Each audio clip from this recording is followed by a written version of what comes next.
We are now joined by Ronald E. Hampton, the former executive director of the National Black Police Association. Good to have you.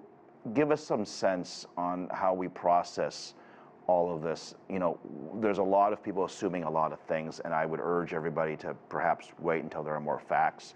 But one thing is for sure is that it doesn't matter which side of the party you're on, this has to end, and somebody has to say something to put that on the right track. Yes, sir. Good evening. I agree with you, and that our Congress, our legislators need to do something. This incident itself was not only preventable, it was predictable. And what I mean by that is that the Congress hasn't done anything about the proliferation of guns in our society. I heard someone say that in the last 10 years, the amount of guns, firearms in America has gone from 300 million to over 400 million now. And it's still climbing. So as long as that's going to be the prevailing attitude, then these things are predictable. They're going to. And then when you look at the relaxed laws around them, then that also makes it very predictable. And they ought to be tired of these incidents and how they're affecting our families. I have 3 children. My children happen to be grown, but when you're concerned about your children going off to school, school used to be the kind of place where between the hours of 9 and 3 was the safest place in our country. But that hasn't been the case for several years now. Ronald, help our international audience understand. The vast majority of the world has an outlaw on people owning guns, right? The U.S. is very unique in that sense, is that we have our Constitution and our amendment that protects people's in their right to use and have guns. 40% of Americans either own a gun or live with someone that has a gun. So we're not going to change that anytime soon. It just seems impossible. But help our audience understand how an 18-year-old person has access to a handgun and what other reports are saying, perhaps even a rifle. Well, in the state of Texas, if you're 18 years old, you can walk in a gun store and buy a gun. Texas happens to be one of the states that have very relaxed laws around of the purchasing of a gun.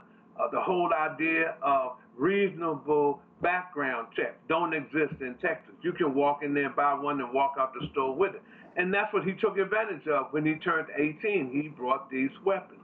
And as we can see, the weapons were used not only to kill his mother or grandmother, but all of the children and the teacher and the other adults that were in the building. That has gone on in Texas. Texas is one of the places where these very relaxed laws exist.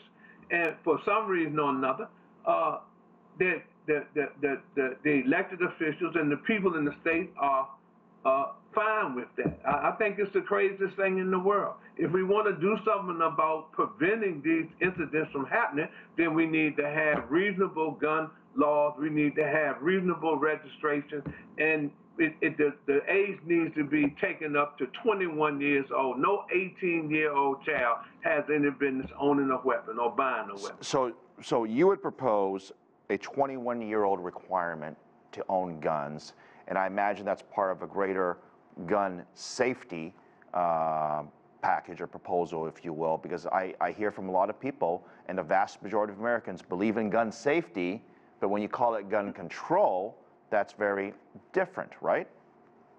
Well, yeah, but you know, I served as a police officer for 24 years, almost 24 years, and I had a gun by virtue of the fact that I was a police officer. When I left the police department, I didn't take my gun with me. I just don't believe that you need a gun. I think guns are very dangerous. We've seen research and information around about when there's a gun in the home, there are a host of things that can happen, accidents, other things. People steal the guns, they use them against you, and all those kind of things.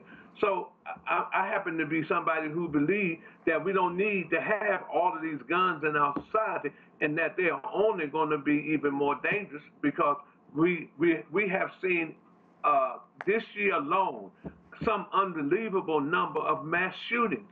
If that isn't evidence that we don't need guns, or we need to have some reasonable regulations around guns, then I don't know what we need to demonstrate that guns are dangerous. You think Congress can come to some sort of middle ground on this issue? Because they haven't thus far. They haven't since, remember Sandy Hook, and we said there'd be reforms and changes and so on. Nothing happened after that, and it literally has been hundreds and hundreds and hundreds of more mass shootings since then. So what leadership are you looking for from Congress? I'm not looking for anything from them, because they haven't been about anything. They have spent all of this money. They're individuals who spent all this money to prop up campaigns so that they could get there, so that they can have some unreasonable position and don't do the work that legislators are supposed to do. So I'm not optimistic at all, because nothing has taken place when we talk about this. Nothing has taken place. We've been talking about this issue for so long. It's just unbelievable. It is because of the